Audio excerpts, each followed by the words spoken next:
Es momento de escuchar nuestro mensaje de vida. Somos Vida Abundante Chile.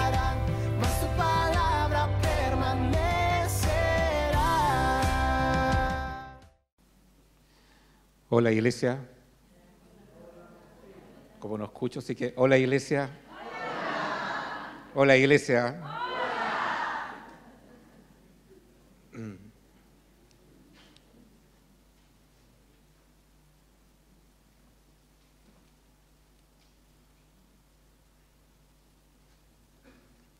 Hola, iglesia.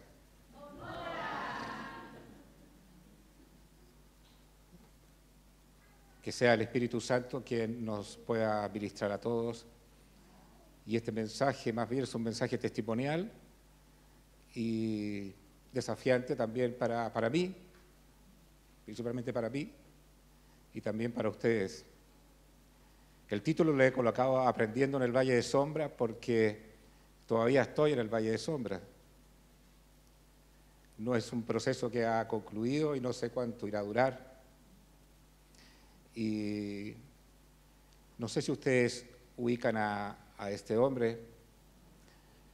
Es Rick Warren. Rick Warren escribe un libro que se llama Una vida con propósito. Es el pastor fundador de una iglesia, quizás la octava más grande que hay en Estados Unidos. Cuando él escribe el libro, sin pensar el impacto que iba a tener, se venden más de 30 millones de copias de ese libro y él termina siendo un hombre millonario y desafiando a la iglesia en cuál es el propósito de la vida de un hombre. Y es una iglesia muy grande, inmensa, la de Rick Warren. Y un día Rick le dice a su equipo pastoral, porque cada uno de sus compañeros tiene que estar siempre preparado para predicar. No le avisan una semana, ni le avisan un mes, te pueden decir en 24 horas tú tienes que predicar. Entonces cada persona tiene que estar siempre preparada para entregar ese mensaje. Y eso lo hace un día sábado en su equipo pastoral íntimo. Y les dice a ellos, quiero que uno de ustedes predique mañana, cualquiera puede ser, pero yo les voy a dar el título del mensaje. Y el título del mensaje era, quiero que prediques acerca del día más oscuro de tu vida. ¿Cuál es el día más negro de tu vida, de la historia de tu vida? El momento más duro de tu vida, el momento más oscuro de tu vida. Cualquiera de los que están ahí puede tomar ese título del mensaje y desarrollarlo al domingo siguiente. Y bueno, uno de ellos toma el mensaje sin saber, Rick Warren, que ese mensaje era para él. Cuando él escucha ese mensaje, en fracciones de días, no recuerdo exactamente el lapso, si es que no fue el mismo día, su hijo se suicida. Se suicidó su hijo. Sin saber que el mensaje que él ingenuamente le había pedido era un mensaje para su propia vida. Yo no sé cuál es el momento que usted ha sido el más duro en su vida, o el más oscuro en su vida, o el más triste, o la etapa más difícil de su vida, o la etapa más negra de su vida. O si quizá uno la vive. Pero este tiempo yo podría calificarlo como quizás debe ser el más duro de mi vida. Aún en proceso. Y he aprendido varias cosas en ese proceso. Cuando uno como pastor enseña muchas cosas y declara muchos versículos de la fe, de la esperanza, de la valentía, del esfuerzo, de cómo luchar frente a la adversidad. Por cierto, cada palabra que sale ahí en la Escritura es un ánimo para todos nosotros y desafiante. Pero cuando pasamos por el momento oscuro, el momento del valle, muchas de esas palabras a veces son lejanas y algunas más cercanas. Incluso creo que también entender y comprender a la gente que vive problemas como la depresión, problemas como el desánimo, la infelicidad, la angustia, la amargura, la tristeza. A veces ese ángulo no lo calibramos muy bien y muchas veces usamos versículos para sacar a las personas de ese estado porque no debieran sentirse así, porque es malo hablar de depresión, porque es malo hablar de ansiedad, porque es malo hablar de pánico, porque es malo hablar de angustia, porque es malo hablar de crisis de pánico, siendo nosotros personas que hemos sido revividos por la sangre de Cristo y desafiados a la fe.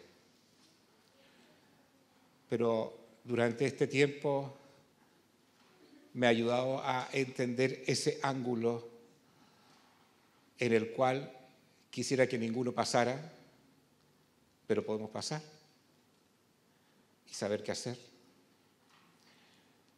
Y me encontré con un capítulo en la Biblia que nunca lo había leído, nunca.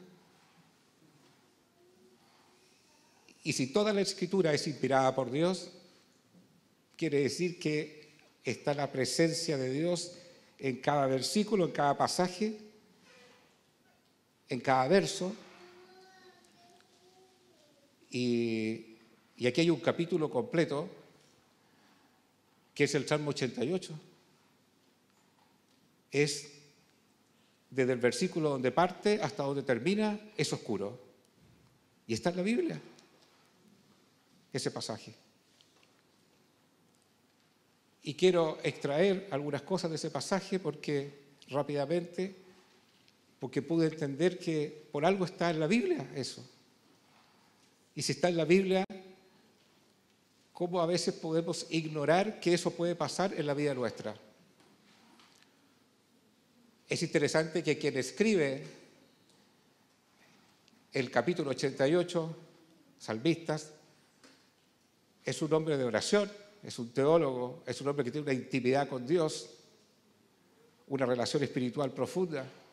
De hecho, parte diciendo: oh Jehová, Dios de mi salvación, día y noche clamo delante de ti, llegue mi oración a tu presencia, inclina tu oído a mi clamor. Es un hombre espiritual, es un hombre con una relación profunda de oración. No es alguien que no tenga conocimiento de Dios y distante de Él, sino que por el contrario, es un hombre con una intimidad con Dios y con un conocimiento, llamaríamos hoy día, teológico de Él. Pero mire cómo avanza el pasaje después, va avanzando, y dice: porque mi alma está hastiada de males y mi vida cercana al Seol. ¿Cómo puedo pasar de un estado a otro estado? Podemos ser hombres espirituales y llegar a este estado emocional complejo en nuestras vidas. Seguimos avanzando en el pasaje. Soy contado entre los que descienden al sepulcro, soy como un hombre sin fuerza.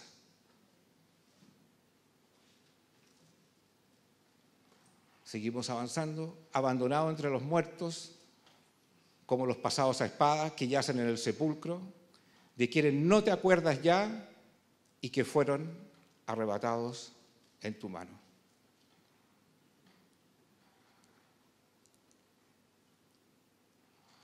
¿Cómo podemos pensar que un hombre espiritual, con una conexión con Dios, puede entrar en ese valle tan oscuro? Sigue el pasaje: me has puesto en el hoyo profundo, en tinieblas, en lugares profundos. Cuando yo leía esto, muchas de las cosas que quizás durante años enseñé de la gente que estaba en depresión, en crisis de pánico, en angustias, en ansiedades, sin esperanza, hoy puedo entender que quizás algunas de las cosas que dije no las volvería a decir nunca más. Porque aquí hay el estado de una persona espiritual que pasa por este proceso. Avanza el pasaje, dice: sobre mí reposa tu ira y me has afligido con todas tus ondas. Dice el pasaje: has alejado de mí a mis conocidos. Me has puesto por abominación a ellos, encerrado estoy y no puedo salir. Es como querer buscar una pronta salida y no encontrarla. Es como querer que la puerta se abre y no se abre. Es como insistir, sácame de aquí y no puedo salir de ahí. Es una persona absolutamente en un estado de soledad, en un estado de abandono, y estamos hablando, como decía el primer versículo, como cualquiera de los que estamos acá, una mujer, un joven, un hombre conectado con el Señor, pasando por esta oscuridad y por este túnel. Es un capítulo entero que está en la Biblia. Sigue avanzando el pasaje. Mis ojos enfermaron a causa de mi aflicción. Te he llamado, oh Jehová, cada día, he extendido a ti mis manos. Es un clamor sin respuesta, donde ya aún el cuerpo físico es afectado a causa de la circunstancia que se vive. Sigue el pasaje: manifestarás tus maravillas a los muertos, se levantarán los muertos para alabarte. Ya no solamente es un clamor, una aflicción, sino que ya es casi un cuestionamiento al Dios en el cual siempre proclamé, siempre profesé, siempre me relacioné. ¿Será contada en el sepulcro tu misericordia o tu verdad en el Abadón? El Abadón se hablaba de el abismo donde habitaban los muertos. Podemos ver en cada declaración de esas preguntas casi una fe absolutamente seca, en un valle de oscuridad profundo. Dice el pasaje: serán reconocidas en las tinieblas tus maravillas y tu justicia en la tierra del olvido. Sigue avanzando. Mas yo a ti he clamado, oh Jehová, y de mañana mi oración se presenta delante de ti.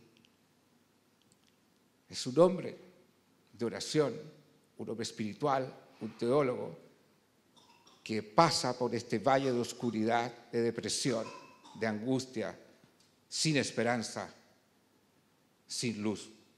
Dice el pasaje y vuelve al cuestionamiento. ¿Por qué, oh Jehová, desechas mi alma? ¿Por qué escondes de mí tu rostro? ¿Qué puede pasar que una mujer de oración ferviente, alabando al Señor, escudriñando la palabra, viene un evento brutal en su vida y puede llegar a declarar esto que está acá, esta pregunta? ¿Podemos nosotros cuestionar eso? es un salmo completo en la Biblia. Es el salmo más oscuro que hay en toda la Escritura. Está ahí. Y por algo está ahí. Dice el pasaje: yo estoy afligido y menesteroso. Desde la juventud he llevado tus terrores, he estado medroso. Avanza el pasaje: sobre mí han pasado tus iras y me oprimen tus terrores. Es un Dios lejano, es un Dios distante. Es como que si Dios ya no existiera en la vida de esta persona. Avanza el pasaje: me han rodeado como aguas continuamente, a una me han cercado. Es una persona atrapada, atada, angustiada, colapsada. Sigue el pasaje: has alejado de mí al amigo y al compañero, y a mis conocidos has puesto en tinieblas. Hay un estudio hecho que está en un libro norteamericano que dice, y me impresionó la estadística, que 77% de los pastores pueden llegar a la depresión.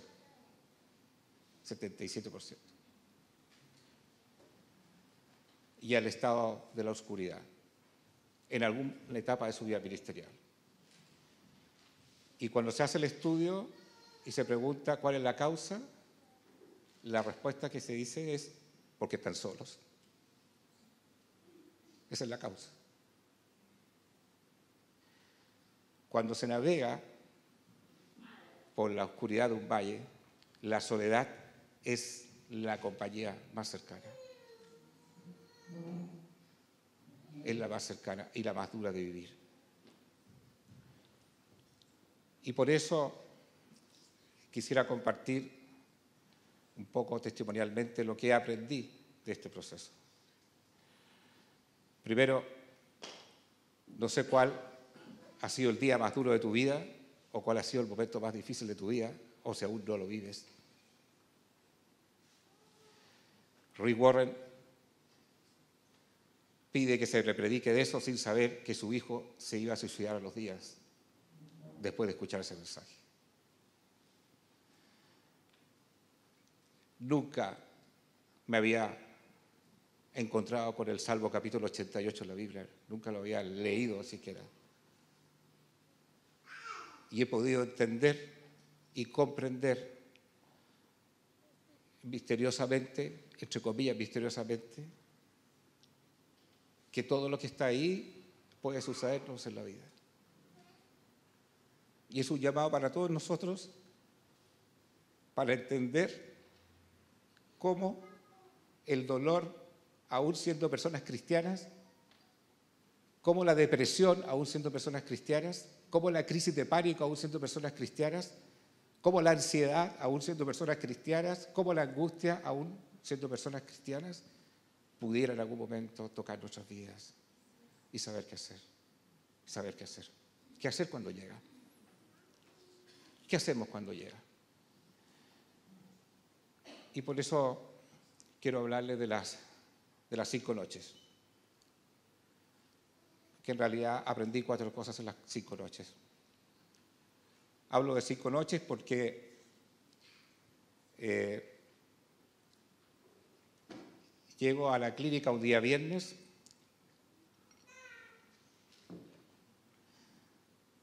y estuve 5 noches ahí. Y llego a la urgencia de la clínica, tal como lo dijo el doctor Brunzer, después lo voy a hablar de él, sordo, de los 2 oídos, sordo. Escuchaba nada, nada. Usted es un sordo discapacitado. Y en esa condición llego. Y él, prácticamente un médico de urgencia que nos atendió por circunstancias, porque nos debía haber atendido otra persona, doy los detalles porque creo que los detalles son importantes. Brunzer es judío. La dejo ahí en la carpeta, después bajo eso. Es judío.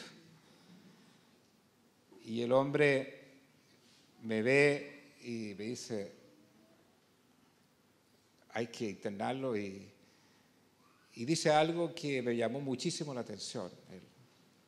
Esa frase yo nunca la había escuchado de un médico de alta competencia. Y dice, esto no es un Meniere. La enfermedad de Meniere es cuando tú tienes una tinnitus, tienes vértigo y tienes sordera de un oído. Yo pensaba que era Meniere, es una enfermedad de Meniere. No tiene cura esa enfermedad. Entonces, pero como estaban los dos oídos sordos, entonces no puede ser. Él pensaba que era Meniere, no era Meniere. Entonces, como médico dice lo siguiente, curiosamente un médico que diga esto, tengo que internarlo, pero tengo que leer y estudiar el fin de semana para saber qué es. No es común que un médico de alta competencia muestre una debilidad de conocimiento frente a un paciente así. Y esa noche aprendí que frente a un valle de oscuridad en el que estés transitando, hay 4 cosas que creo que son importantes, muy importantes. No sé cuál es el momento que tú estás viviendo hoy, a lo mejor ni siquiera estás en el valle. No sé si a lo mejor lo estás, si estás en una crisis de cualquiera de las que mencioné. Pero una de las cosas que aprendí es la que defino la noche de llorar. Llorar. Llorar. Aún estoy en ese proceso. Llorar. Llorar en medio del dolor. Llorar en la tragedia. Llorar en la desesperanza. Llorar aun cuando no hay una respuesta.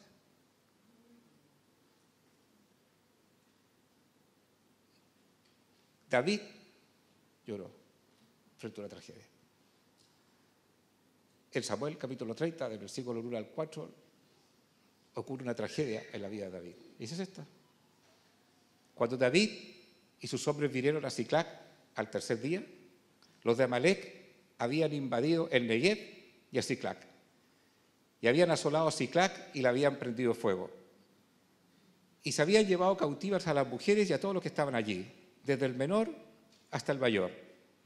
Pero a nadie le habían dado muerte, sino se los habían llevado al seguir su camino.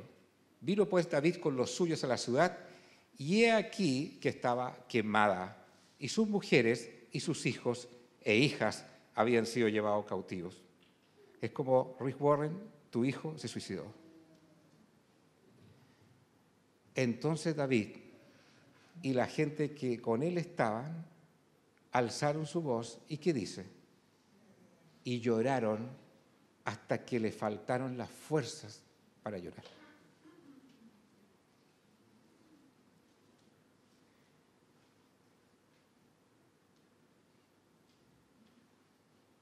Yo he necesitado llorar, y mucho llorar.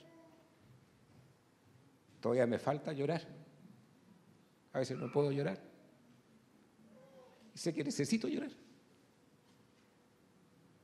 Porque en medio del lloro, Dios también ministra, sana, consuela, libera. Y debemos entender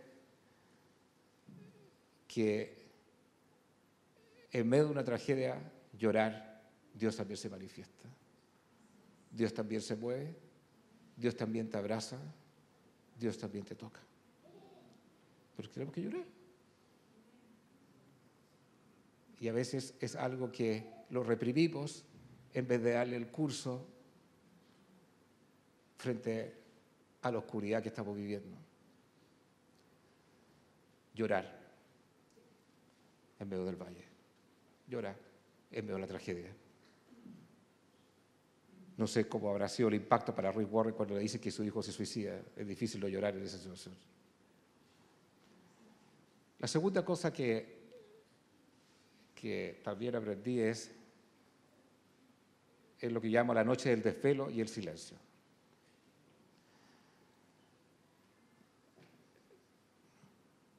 Esa fue como la segunda y la tercera noche, cuando Dios no habla nada, no dice nada, y le preguntas tantas cosas, ¿y por qué? Y solamente la sensación física que vivía era como dormir todas las noches con una turbina de un avión acá y acá, toda la noche así. Es igual que la turbina de un avión, toda una noche, 2 noches así. Y no escuchar nada, solamente desvelarse. Ahí pude entender que la gente que tiene insomnio, por ejemplo, es gente que sufre mucho. Sé que hay una hermana que es parte de esta iglesia, que tiene un grupo de oración y lo usa en las noches en el insomnio, que es la Gigi Moore. A veces nosotros hay ciertas cosas que no valoramos, o sea, por ejemplo, el dormir tranquilamente en una noche, como todos los días dormimos bien, y a veces dormimos más de la cuenta. Pero ¿qué pasa cuando no hay la posibilidad de dormir? Y hay un desvelo, y entender qué pasa y tratar de encontrar una respuesta. Y por eso el pasaje, el versículo 13 y 14 del Salmo 88, cuando dice ahí: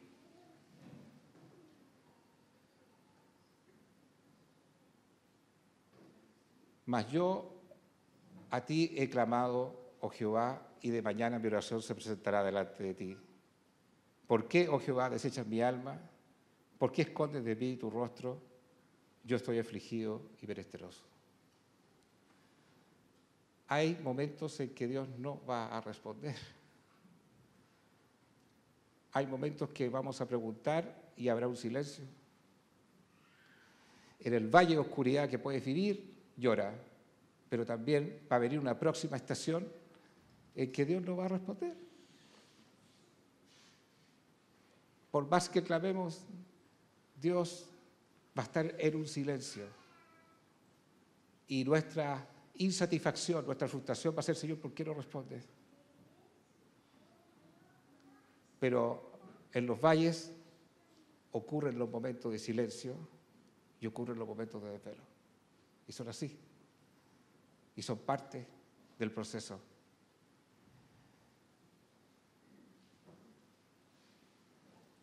Llorar y entender que hay un silencio.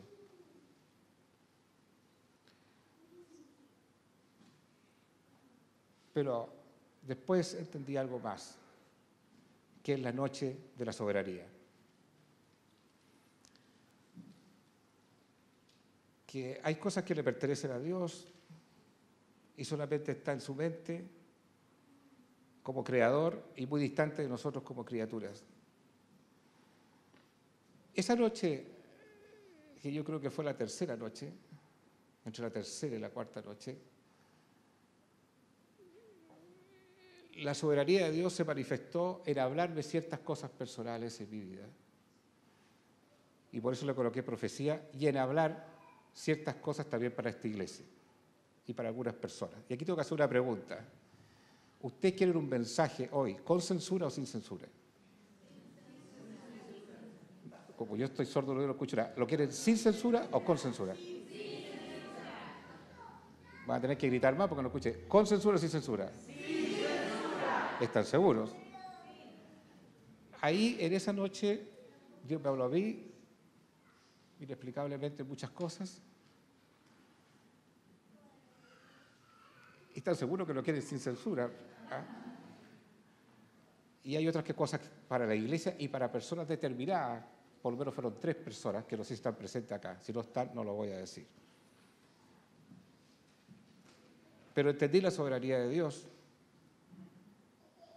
Y este pasaje de la soberanía de Dios, cuando dice: así como no sabes por dónde va el viento, ni cómo se forma el niño en el vientre de la madre, tampoco entiendes la obra de Dios, creador de todas las cosas.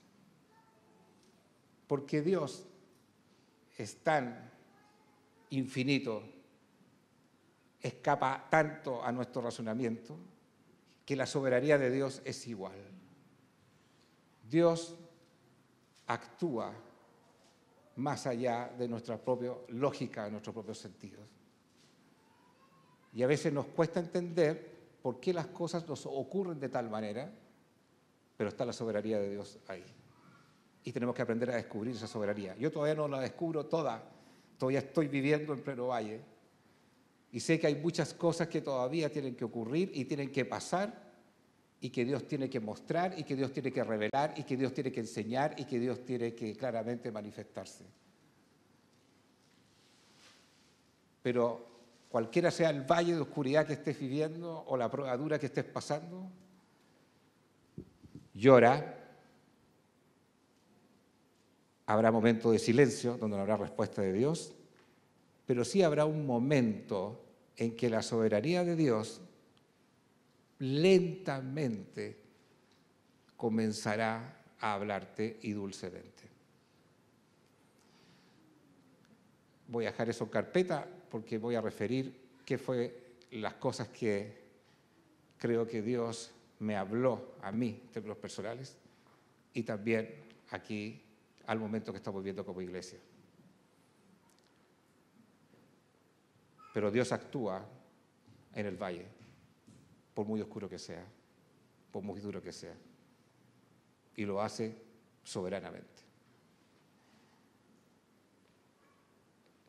Después vino un dulce momento que yo lo he llamado la noche de la alabanza y la oración, que era aún dentro del proceso de la oscuridad. Invito a todos a hacer eso, y cuesta muchísimo hacer eso, me cuesta mucho hasta el día de hoy hacer eso, es declarar, aún en ese valle, aún en esa sombra, aún en esa crisis de pánico, aún en esa ansiedad, aún en esa desesperanza, los atributos de Dios, que Dios es grande, todopoderoso, Él es el primero, Él es el último, el alfa y el omega, el principio, el fin. Dios grande, soberano eres. Él es el camino, Él es la verdad, Él es la vida. Él es el que era, el que es y el que será. Él es digno de toda la gloria, Él es digno de toda la alabanza, Él es digno de todo el merecimiento.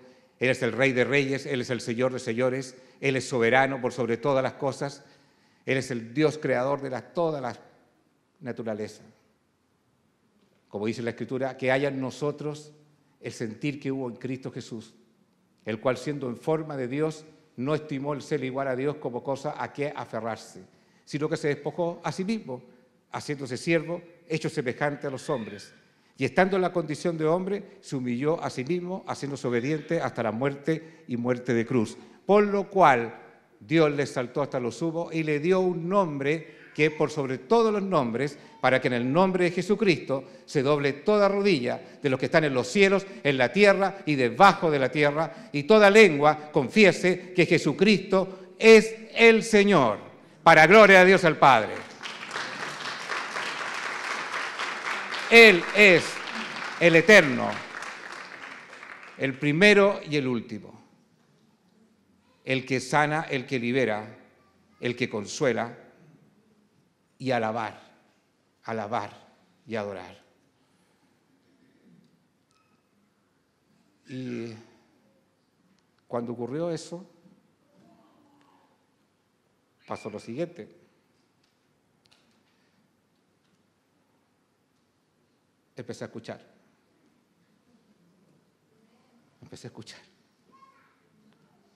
Y impresionante eso. Escuchar nuevamente, usted me dice, pero qué tan maravilloso es escuchar. Es que yo ya me había imaginado una vida sin escuchar.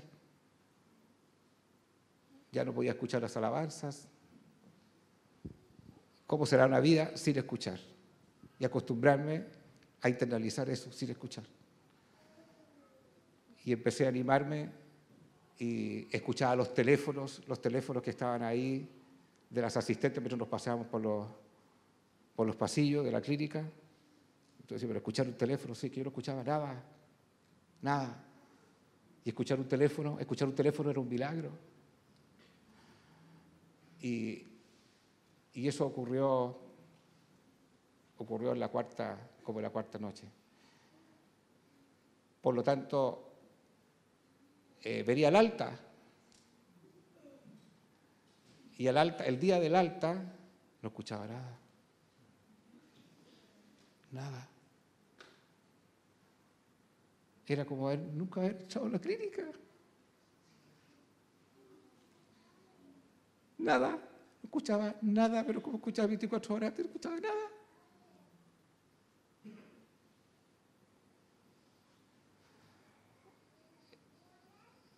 Y ahí aprendí algo que le llamo algo superior a la ciencia. Todos lo sabemos acá. Y bueno, este hombre, el doctor Bruce, me pasaron varias cosas con este hombre, me sigue pasando varias cosas con este hombre. Primero porque, tal como lo mencioné, nunca había escuchado de un médico que te dijera, tengo que tomarme el fin de semana para leer qué es lo que es. Eso es raro que se manifieste un médico con esa debilidad. Lo segundo, que cuando escuché el día anterior, cuando estaba bien, yo le dije, usted es un médico raro. No le dije raro, pero le dije así, una cosa así.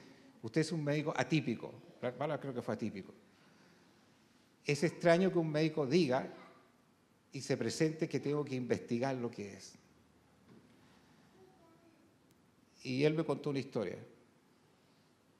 Me contó que su padre era médico, es médico, y que cuando él estudiaba medicina en la universidad, y a veces se iba de carrete y llegaba tarde a la casa, veía a su papá leyendo libros de casos raros.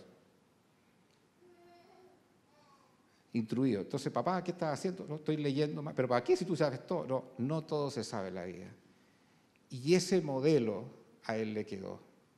El modelo de su padre, de siempre estar escudriñando, porque no todo es aprendido. Ese modelo le quedó marcado a él. Y por eso él dijo, yo tengo que ir a leer y saber qué es lo que usted tiene.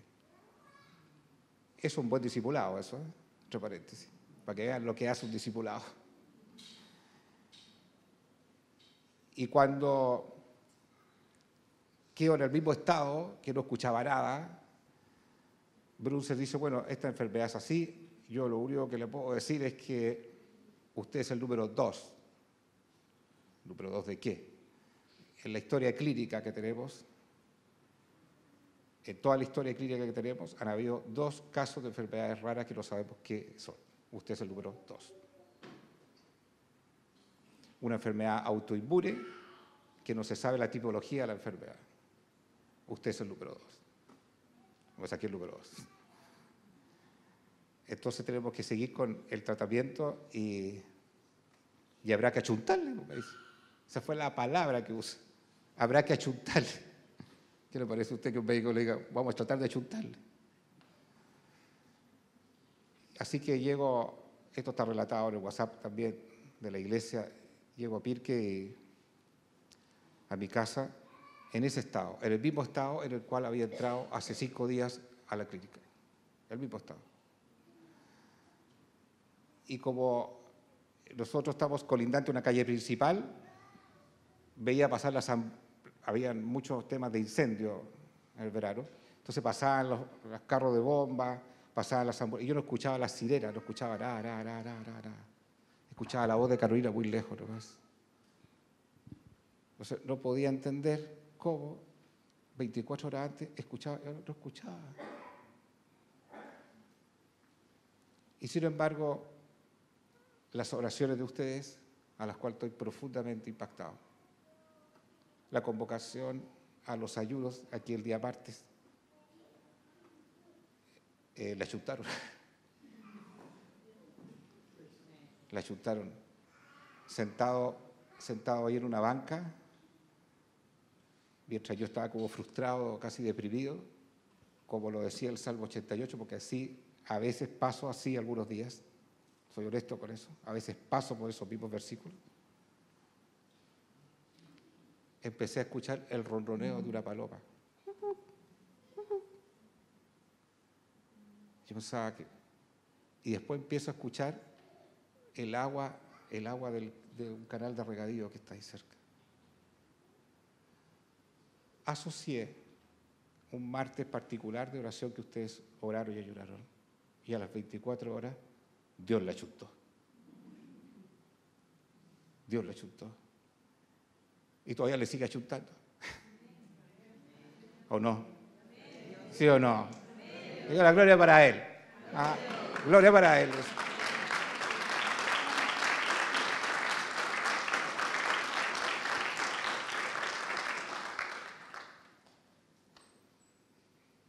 Y sigo en el proceso todavía, muy duro, muy difícil. Aprendí a expresar también lo que siento. Por lo tanto, si algún día me dicen ¿cómo estás? Mal. Yo no lo voy a decir bien. Si un día me dicen ¿cómo estás? Triste. Le voy a decir que estoy triste, lo siento.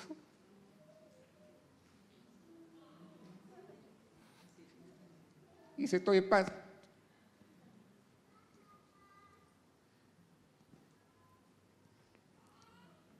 también se lo voy a decir. Entonces me pregunté, ¿cómo estás hoy día? Hoy estoy contento por verlos a ustedes. Estoy contento por estar acá, tratando de avanzar. La quinta cosa que les puedo enseñar es que hay que ser valiente en el valle de sombra, hay que tratar de avanzar y no quedarse en la cueva. Como Dios ahí, como Elías ahí, hay que salir de la cueva y avanzar, tratar de avanzar. Estoy tratando de avanzar. Pero quiero ser lo más auténtico con usted. Hay días buenos, hay días planos, hay días muy malos. Entonces, acostumbrémonos, esta es una enseñanza que les puedo decir también, a expresar cómo nos sentimos igual, si estemos bien o estemos mal. Es algo que me costaba mucho a mí, hoy día lo entiendo mejor. Al pasar por esto, hoy día lo entiendo mejor. Y bueno, y en esa hablaba yo por ahí por la cuarta noche, y hablaba de el mensaje para la iglesia, mensaje para mí, para todos los que estamos también.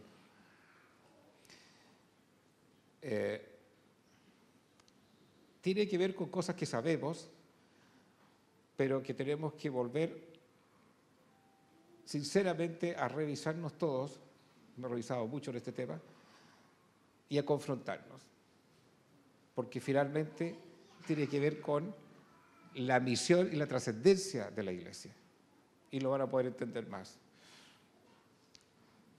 Primero, Lucas capítulo 14, versículo 27. Y el que no lleva su cruz y viene en pos de mí, no puede ser mi discípulo. Esto no es condicional, esto es impositivo. Todo aquel que no está dispuesto a llevar la cruz. ¿Y qué significa llevar la cruz? El proceso cuando Jesús cargó la cruz fue un proceso doloroso, fue un proceso injusto, tormentoso, adverso. Si no estamos dispuestos a transitar por ese mismo proceso, imitando a Jesús, cargando la cruz, y lo que implica cargar la cruz e ir en pos de Él, dice que no podemos ser discípulos de Él. No podemos. No somos discípulos. O sea, ¿estoy dispuesto a esto o no estoy dispuesto a esto? 2. Juan capítulo 8, versículo 31. Dijo entonces Jesús a los judíos que habían creído en Él: Si vosotros permaneciereis en mi palabra, seréis verdaderamente mis discípulos. Esto puede ser lógico, pero no es tan lógico. Se supone que nosotros queremos acatar o permanecer en la palabra, toda la palabra. Y a veces no tiene que ver ni siquiera con nuestras convicciones personales, nuestros pensamientos personales. Nosotros tenemos que alinearnos en lo que dice la palabra y que las decisiones que estemos tomando estén basadas en la palabra. Ni siquiera en buenas intenciones, en buenos proyectos, en buenas motivaciones, en buenas convicciones, en buenos pensamientos, en buenos acuerdos, sino en lo que dice su palabra, su palabra, su palabra. Su palabra es la que verdaderamente nos constituye a nosotros en discípulos o no discípulos. Tenemos que abrazar la palabra, tenemos que entender la palabra. Y creo que aquí hay algo súper fuerte, por lo menos para mí, aun cuando entiendo el pasaje, es que todo lo que sea pensamientos propios, ideas personales, convicciones personales, proyectos personales, tenemos que saber si eso está alineado o no está alineado a la palabra. El que permanece en la palabra es una verdadera discípula, un verdadero discípulo del Señor. Tercero, Lucas 14, versículo 33. Así pues, cualquiera de vosotros que no renuncie a todo lo que posee, lo puede ser mi discípulo.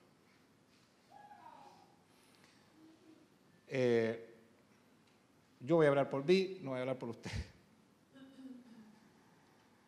La renuncia aquí toca muchas cosas, lo material y más allá también de lo material.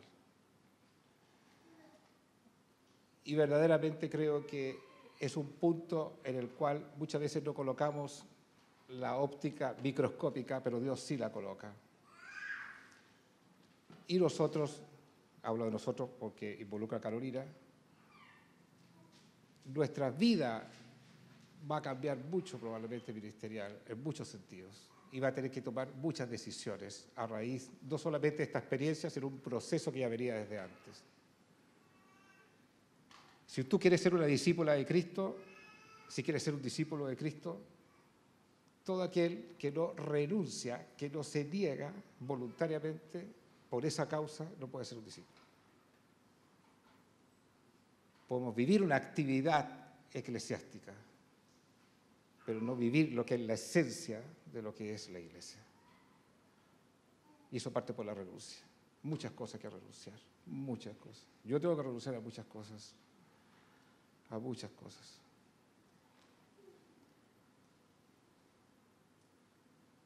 Sello con el número 4. En esto conocerán todos que sois mis discípulos, si tuviereis amor los unos con los otros. El sello que a nosotros nos identifica si somos o no somos cristianos es el amor.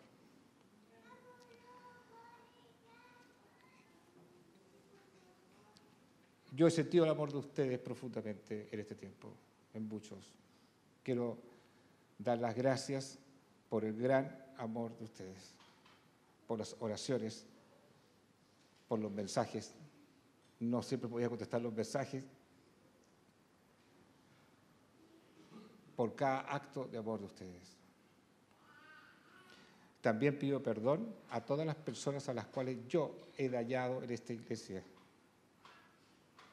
por actitudes mías, las que sea, con conciencia o sin conciencia.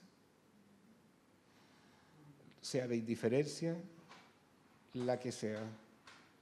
Pido perdón por eso. Creo que lo único que podemos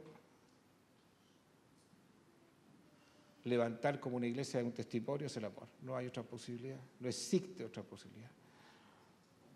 Y tenemos que aprender a perdonarnos, aún con nuestras fortalezas y aún con nuestras debilidades. Hay que trabajar mucho el amor, mucho el amor.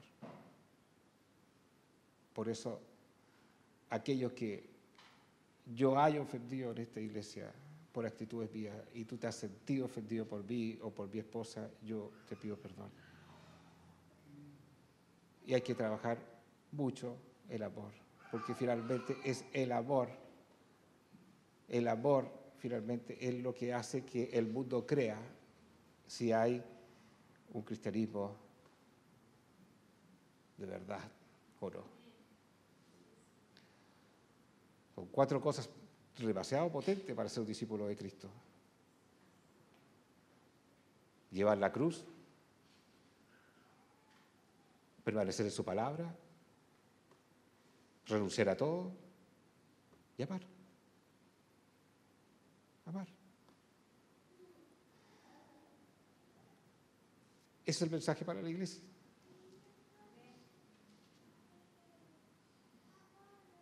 Hay 3 personas que Dios me dijo que le dijera algo, pero no veo a las 3 personas acá, así que no lo voy a decir, lo tengo guardado acá. No los veo acá, por lo menos. Entonces, me lo privo eso. Y esta es una palabra que yo la tomo para mí, para Renato y para Hernán. Por lo menos para mí la tomo, si la tomara. Que también ocurrió en la cuarta noche. Y yo le llamo un verdadero llamado y ministerio.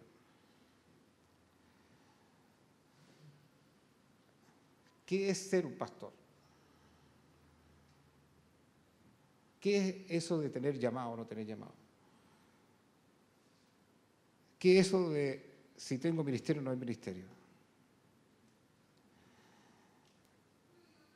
Y cuando ocurre esto, curiosamente, en esa noche, el Espíritu Santo, en vez de llevarme a una palabra en la Biblia, que obviamente todo está en la Biblia, pero me lleva a revisar y a escudriñar el testimonio de un hombre con un gran ministerio en el siglo XIX, que se llama Charles Spurgeon.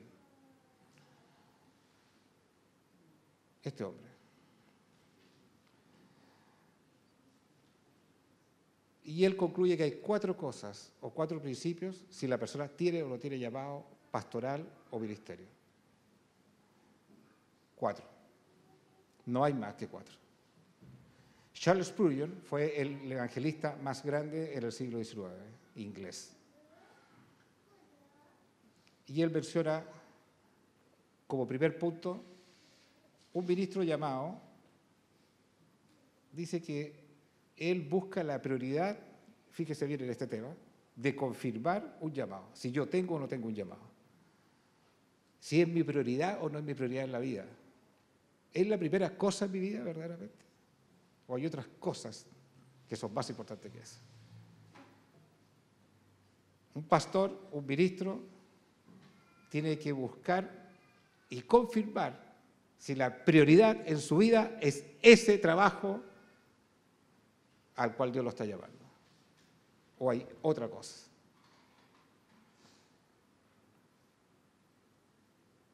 Dos, tiene que tener el deseo profundo de ganar almas. Su anhelo, su intensidad, su pasión, su convicción, su energía, la administración de su tiempo, todo está enfocado en ganar almas para Cristo. Ese es un ministro llamado. Tercero, tiene que ser preparado, instruido sólidamente en la palabra, en la doctrina, para enseñar y compartir a otros. Con gracia, que viene del Espíritu Santo, no viene del conocimiento, que pueda traspasar los corazones cada vez que pueda enseñar delante de muchos la palabra de Dios. Con la fuerza, con la intensidad, con la revelación, con la energía, con el poder del Espíritu Santo, preparado e instruido en la palabra. Una, tiene que confirmar su llamado. 2, tiene que tener el deseo profundo de ganar almas. 3, instruido y preparado con la gracia del Espíritu Santo, con la sabiduría del Espíritu Santo, con la ciencia del Espíritu Santo, para ministrar la palabra que sea capaz de calar en los corazones de aquellos que necesitan beber de su palabra. Y la que sella Spurgeon, y es fatal, dice, el fruto de muchos convertidos ganados por el ejercicio espiritual. Un ministro llamado, un pastor llamado, tiene que tener frutos de muchos convertidos ganados por el ejercicio ministerial. Esta palabra, insisto, la circunscribo a Hernán, a Renato y a mí. Y para todo aquel que quiera tener un llamado. Cuando yo leí esto, me confronté.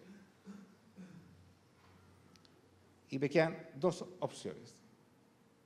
Hablo por mí, ahora no hablo por Renato, ni hablo por Hernán.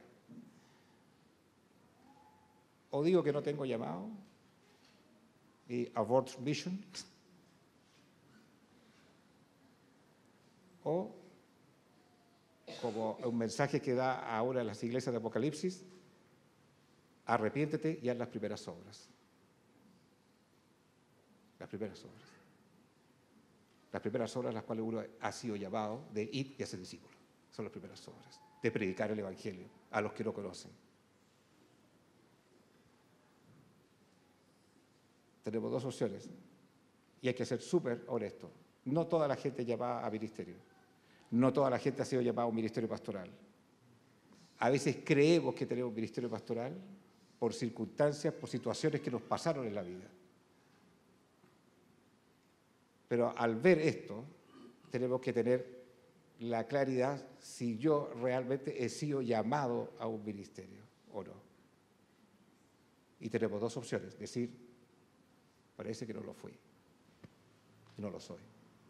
O, sí lo soy, pero lo he descuidado, arrepiéntete y haz las primeras obras. Mensaje a una iglesia en Apocalipsis. Yo quiero tomar ese camino, en lo personal. Pero quiero tener claridad frente a esta iglesia cuando se habla de ministerio, cuando se habla de pastores, cuando se habla de llamado. Estos cuatro pilares tienen que estar. El deseo de ganar almas, confirmar si verdaderamente Dios me ha llamado, instruido en la palabra y que la palabra sea entregada con gracia, con poder, con la unción del Espíritu Santo para edificar la vida de aquellos que necesitan crecer y que el fruto sea haber ganado gente para Cristo. Ese es el fruto. Si no hay ese fruto, perdona que lo diga de esta manera, si no existe ese fruto, no hay llamado. Nunca hubo llamado. Todo llamado tiene fruto. Todo llamado tiene fruto. Todo ministerio tiene fruto. ¿Y cuáles son los frutos? Spurgeon lo dice, y también lo dice la palabra, ganar almas para Cristo. Esa es la esencia de un llamado.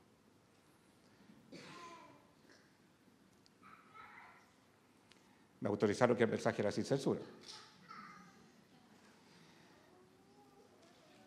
¿Por qué todo esto? Porque una de las cosas que creo que tenemos que focalizarnos es entender la iglesia. ¿Qué es la iglesia? Y me pasaron muchas cosas ahí en esa clínica y habían enfermeras, asistentes, auxiliares, todas muy preparadas, y como es una clínica del sector oriente, además tienen buena imagen, pero había una que se pasó, o sea, que yo le coloqué la mejor de todas. Y esta mujer que tuvieron que examinarme por distintas partes de mi cuerpo, las que ustedes no se imaginan, porque además tenía una serie, no voy a dar detalles de eso, pero esa es otra cosa. Pero yo en un momento, en un estado así en que uno ya está absolutamente entregado, no voy a hacer nada, me tenía que dar vuelta, sacarme todo, y yo miro la cara de ella y sus ojos, como como eso, te curaba o te pasaba. Y era una mirada de compasión y una mirada de dedicación y de atención y de cuidado que me impactó. O sea, fue tan fuerte porque no era una atención técnica, era una atención compasiva donde tú recibías del amor de su profesión. ¿O sea, para ella? ¿Ah? Irelis. Irelis, la mejor de todas. Para mí, la mejor de todas. Ahí usted no vio una rubia en una... Yo le dije algo a ella, mire, yo no sé si usted va a una iglesia. Le dije esto, aquí está el mensaje. Yo no sé si usted va a una iglesia, o asiste a un culto, o va a un templo, al que sea. Lo único que le quiero decir es que usted aquí hace la mejor iglesia. Usted es la mejor de todas para mí. ¿Cuál es la iglesia, hermano? ¿Esta es la iglesia? ¿O lo que hace esa mujer? Con una compasión tremenda y con una humildad tremenda. ¿Cuál es la iglesia? ¿Cuál es la iglesia que queremos hacer?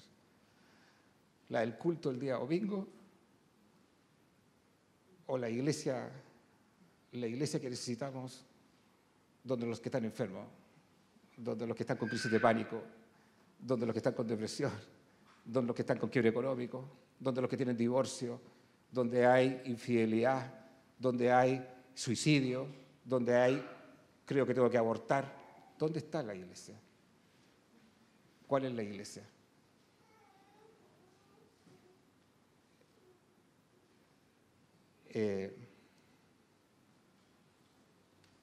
Alejandro Jodorowsky,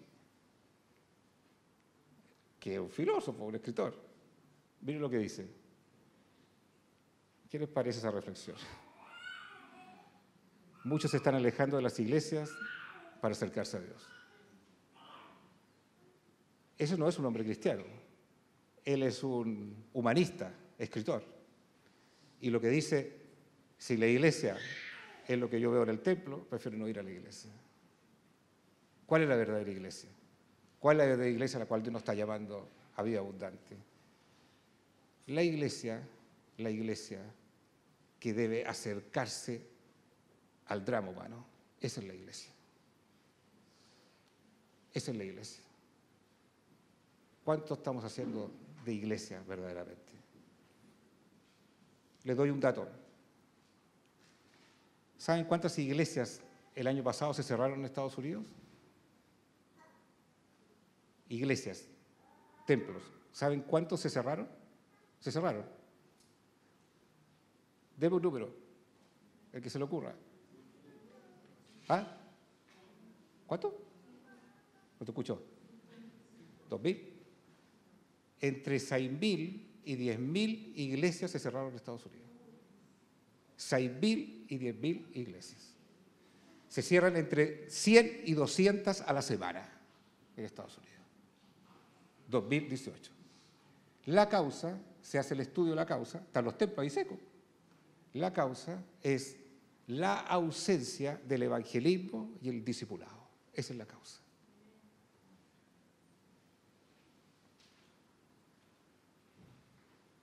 La iglesia es por esencia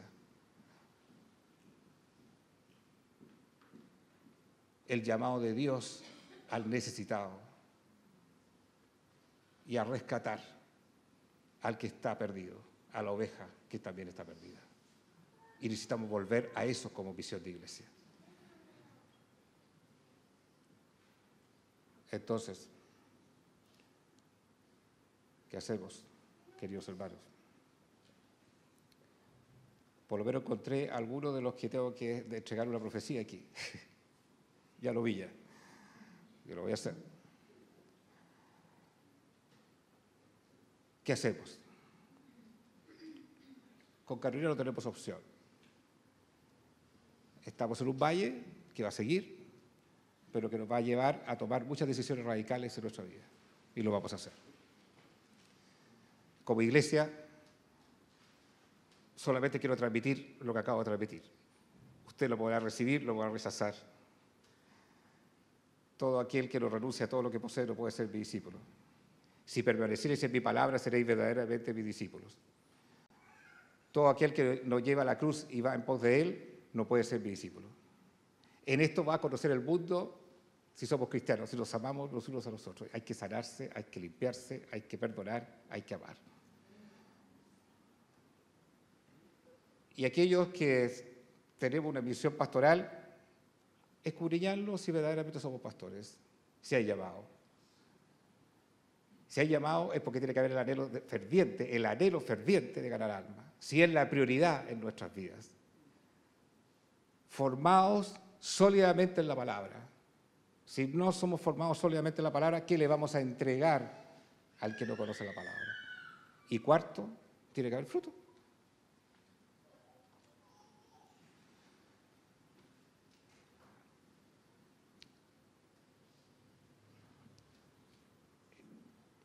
Quiero, antes de entregar a la persona aquí, por lo menos uno de los que está presente, el mensaje que Dios me dio, me autorizaron sin censura. ¿Es así o no? Ok, perfecto. Un gracias. En una de las noches, Dios me mostró varios de ustedes que yo necesitaba que oraran por mí. Y hubo un comunicado de Carolina hacia esas personas. Entonces, no sé si todos están acá, pero a medida que yo los nombre, me gustaría que se pudieran poner de pie, porque yo necesito decirle algo a esas personas. Fueron personas que creo que fue la cuarta noche, la tercera noche, fueron nombres de personas. Coloqué los nombres de las personas. Sé que todos ustedes, la gran mayoría oró, y lo agradezco profundamente, y así lo expresé desde el corazón. Pero a estas personas yo les pedí que oraran en las noches, porque las noches hasta el día de hoy siguen siendo muy difíciles para mí, súper difíciles. Entonces, yo quiero dar gracias públicas a eso. Así que si está aquí, Mariane y Felipe Aguilar se pueden parar de pie. O si está Felipe, no más. Felipe, gracias, gracias, gracias por tu esposa. Yo sé que oró y lo aprecio mucho. Heidi y Mauricio, no sé si están acá. Gracias, dale gracias a tu esposa por cada oración, por cada recuerdo. Muchas gracias. Marisa Bustamante, está acá, que no está. Mari, nos conocemos hace muchos años. Dios me mostró que tenías que orar por mí. Gracias por tu recuerdo de oración, las veces que lo hiciste profundamente. María Angélica, también estás ahí. Gracias, María Angélica, te honro. Gracias por el amor de haberte acordado, de orar y seguir orando por mi vida. Gigi Moore no está acá, pero también la reconozco públicamente. Está Lupe. Gracias por las noches que oraste por mí. Gracias por tus intercesiones. Lorena, gracias por haber tomado la carga de Carolina y de haber orado por mí y seguir orando por mi vida profundamente. Y nos conocemos hace muchos años. Fuiste una de las primeras de esta iglesia y te llevo en el corazón y gracias por acordarte. Sofía Tides. ¿Cómo está Sofía? Gracias. Sinceramente, gracias por cada recuerdo, por cada pequeña oración. Y yo creo que no hay ni pequeña, ni mediana, ni grande, simplemente es una oración. Muchas gracias. Bridget, ¿cómo está Bridget? Gracias. Gracias por tu amor. Gracias por tus oraciones. Gracias por las veces que intercediste diligentemente de noche en momentos tan duros para mi vida. Verónica Ocares, no sé si está. Gracias, Verónica. Gracias por cada una de tus intercesiones, de tu amor, de tus oraciones. Jimena Solís, ¿dónde está? Ahí está. Gracias. Gracias por acordarte, por seguir acordándote. A todas las que digo, sigan orando. Gracias por tu amor en eso y profundamente, muchas gracias. Claudia Bricello, pura mujer. Gracias por el tiempo que te diste dentro de toda la dinámica de tu vida y acordarte por mi necesidad en un momento tan duro y tan difícil. No sé si está Erika, si no está Erika. No está Erika. Ahí está Erika. Erika, tú estabas en Argentina incluso cuando hablamos y gracias Erika por acordarte, por seguir acordándote, por ser una mujer santa y por cada una de tus oraciones expresadas al Señor por mi salud. Muchas gracias. Y bueno, y finalmente quiero agradecer a ella, la mejor de todas. Y a ver,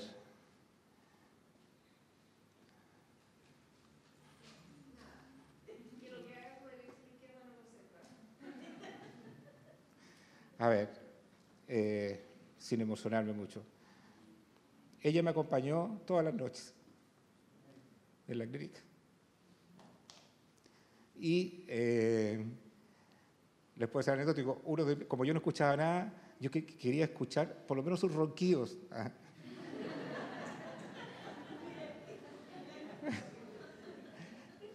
Y en la cuarta noche lo escuché. Fue tan dulce, tan milagroso. Pero Carolina ha sido la mujer de fe, Carolina ha sido la mujer de consuelo, Carolina ha sido la mujer de la palabra, ha sido la mujer que te ha cacheteado y lo sigue siendo. Y realmente muy difícil vivir esto sin una compañera así. O sea, yo creo que no, es difícil, no se podría vivir así. Y también quiero honrarte por eso mucho. Y todavía tenemos mucho camino por transitar hacia adelante en lo que nos queda. Y animarles, hermanos, a que si usted en algún momento pasa por un valle de oscuridad, por un valle de sombra, aún en un momento depresivo y que no nos gusta la palabra, aún en una crisis de pánico y que no nos gusta la palabra, aún con miedo, aún con ansiedad y angustia que tampoco nos gusta, acuérdense del Salmo 88, está ahí. Por algo está en la Escritura. No entendemos por qué pasan esos procesos, pero les quiero dejar esas 4 cosas que aprendí. Llorar ayuda porque sana. Van a haber momentos de silencio en que Dios no habla. Y hay que esperar. Y eso pueden ser meses. Y está la soberanía de Dios, que cuando Dios comienza a hablar y a mostrar cosas, y muchas de las que he dicho acá son cosas que a mí en lo personal, hablo por mí y por mi esposa, nos involucran a un cambio importante en nuestras vidas. Y la cuarta, a pesar de todo, adoremos, demos gracias. Él es grande, Él es poderoso, Él es inmenso, Él es el Rey de Reyes, Él es el Señor de Señores, Él es el Yo Soy, el Creador del cielo, la tierra y el mar, de todo lo que en ellos hay, digno de la gloria, digno de la alabanza, digno del merecimiento, digno de ser exaltado. Él es el Rey de Reyes y el Señor de Señores, a pesar de cualquier circunstancia que estemos viviendo.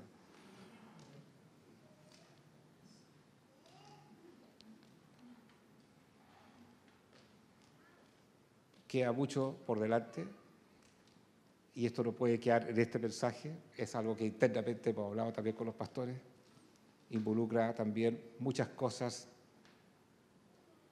con esta iglesia, particularmente con esta parte del cuerpo de Cristo.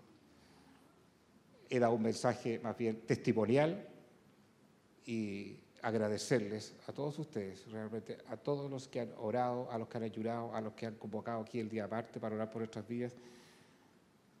Profundamente en mi corazón, junto a mi esposa, les agradezco el amor profundo de ustedes, de cada oración, y que sigan orando, porque todavía estamos metidos en un fuerte valle. Esto no ha terminado, ni ha terminado.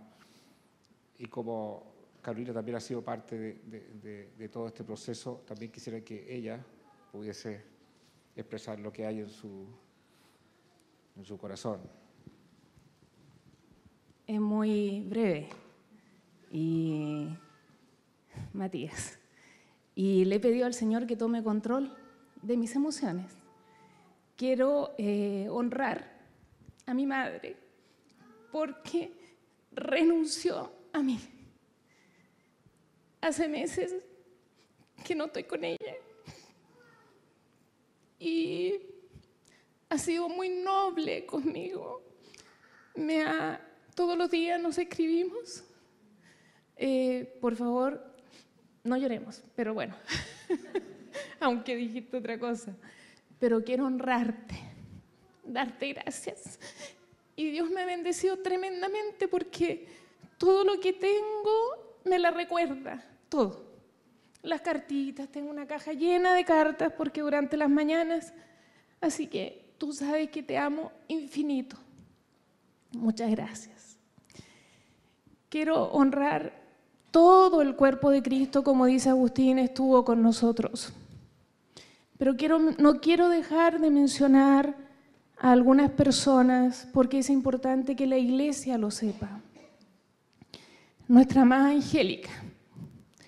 El 26 de diciembre partió Jean Paul. Teníamos siempre la esperanza que Dios lo iba a sanar. Y ella, su compañera fiel, más aún, que Dios lo iba a sanar. Pero Dios tomó otra decisión. Y en este tiempo que Dios mueve al cuerpo de Cristo, ella ha sido una persona que ha estado animándonos, hasta hoy día en la mañana. Te doy las gracias, no es suficiente esa palabra, Angélica, pero te honro porque en ese dolor quemante que tú definías, has apartado tiempo para orar por nosotros y Dios te ha provisto de una familia como es Rodrigo, Lina y sus hijos que están ahí cerca contigo. Pero te honro por eso y la iglesia es bendecida por su vida. Hay una mujer que conocí hace muchos años, a lo mejor muchos la conocen también, Teresa de las Mercedes Cabrera Verdugo, vive en Valdivia, una hermana radical en las cosas del Señor, radical. Y su vida no ha sido fácil porque ella es radical. Y ha estado con nosotros desde Valdivia. Vino ahora este tiempo y queríamos estar más tiempo, pero no ha sido posible. Pero apartó ese tiempo para esto. No queremos excluir a nadie, damos gracias al Señor por Andrés Sánchez y Claudita, que Dios los usó. Para regalonearnos, un día André iba a ir a comprar todas las galletas del Tabeli para levantarle el ánimo a Agustín. Y así, cuando han estado afuera, los mensajes, Erika y otros tantos, perdonen los que se nos quedan afuera, pero hemos sentido el cuerpo de Cristo muy presente y muy activo. Cristo es soberano. Nunca pensé que iba a ver a mi amado en este valle que él menciona. No logran imaginarse las batallas en que ni siquiera yo podía consolar. Pero Dios soberano y hoy día es un día de victoria porque estás acá a pesar de todos los gigantes, ¿cierto?, que lo acechan y que lo bombardean. No hay nada que el Señor no derribe, no levante, no muestre. Y estamos siendo probados como el oro en el fuego.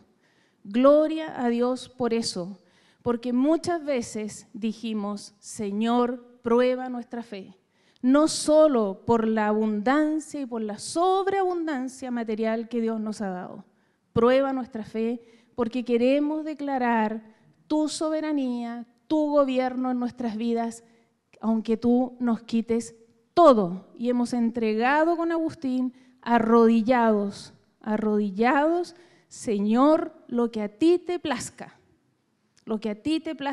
henos aquí.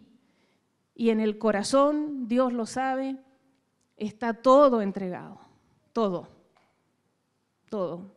Oren por eso, para que en el plan perfecto de Dios, porque tiene planes de prosperidad para nosotros, no de calamidad, ¿cierto? Queremos, así como cuando Pablo estaba en el cepo, adorar y alabar el nombre de Dios. Si me lo permites, Matías, ¿tú puedes buscar la mejor oración es amar? Yo no soy de escuchar prédicas online, no soy de la virtual church. No, porque leo la Biblia y lo presencial. No soy de escuchar alabanzas. Algunos me mandaban alabanzas, pero no, porque el Espíritu Santo me ministra dulcemente. Pero hubo un siervo de Dios, hay un siervo de Dios, entregado en su vida, con obra, con llamado, y que tiene una canción tan simple, y es una canción tremendamente ministradora. Quisiéramos compartirla con ustedes, que son nuestra familia, nuestros hermanos, y que el Espíritu Santo haga lo que tiene que hacer. Perdón si me extendí. Yo no voy a cantar esa canción. No soy cantante. No, pero Matías la va a poner. Sí. Matías la va a poner.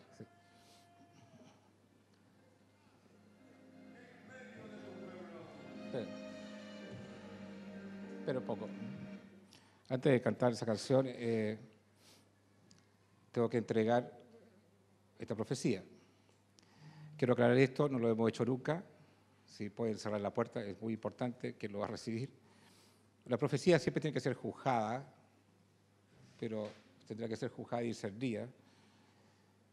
Pero yo no puedo dejar de no hacerlo, porque me iría con un peso para mi casa. Entonces, esta palabra es para un matrimonio que está acá presente. Entonces, yo les pedí que se pongan de pie cuando lo mencione. Es Oliver y Katy. Oliver y Katy.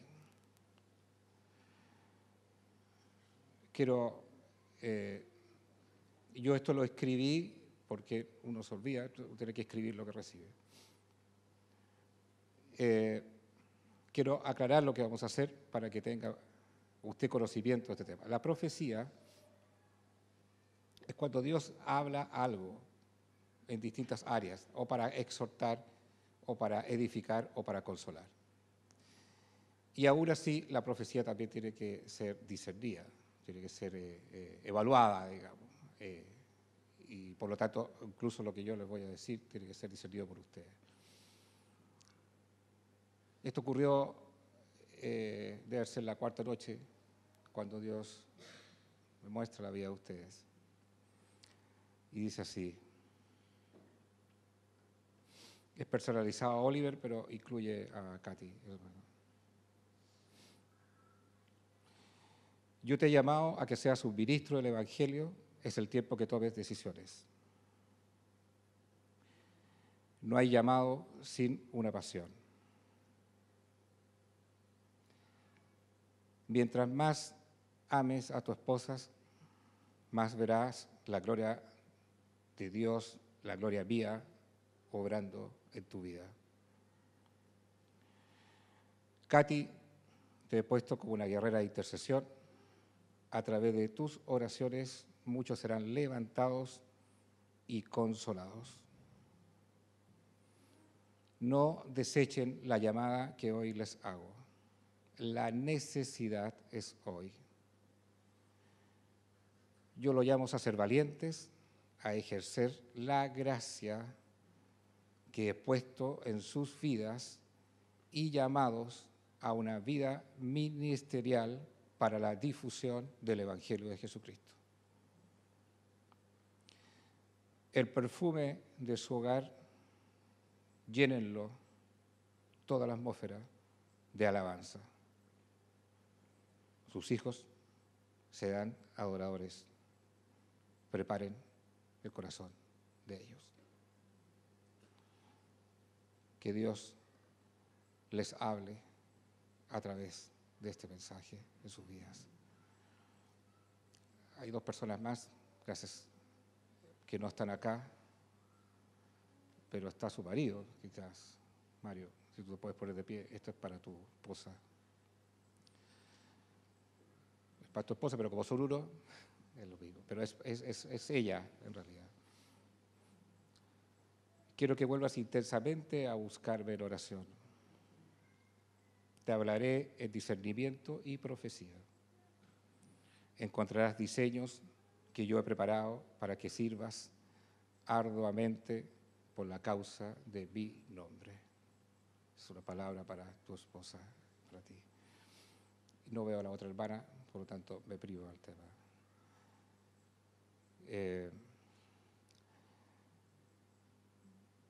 Aparte de, vamos a escuchar esta canción, es una canción de Satirio dos Santos. Satirio dos Santos es un hombre levantado por el Señor de una manera poderosa. Levanta una obra en una localidad en Colombia que se llama Cúcuta, una tremenda obra de Dios. Yo lo tengo definido como un apóstol Pablo del siglo XXI. Y la canción es muy simple, es fácil de incluso de entonarla, si la tienes ahí. Y la frase es muy simple, dice: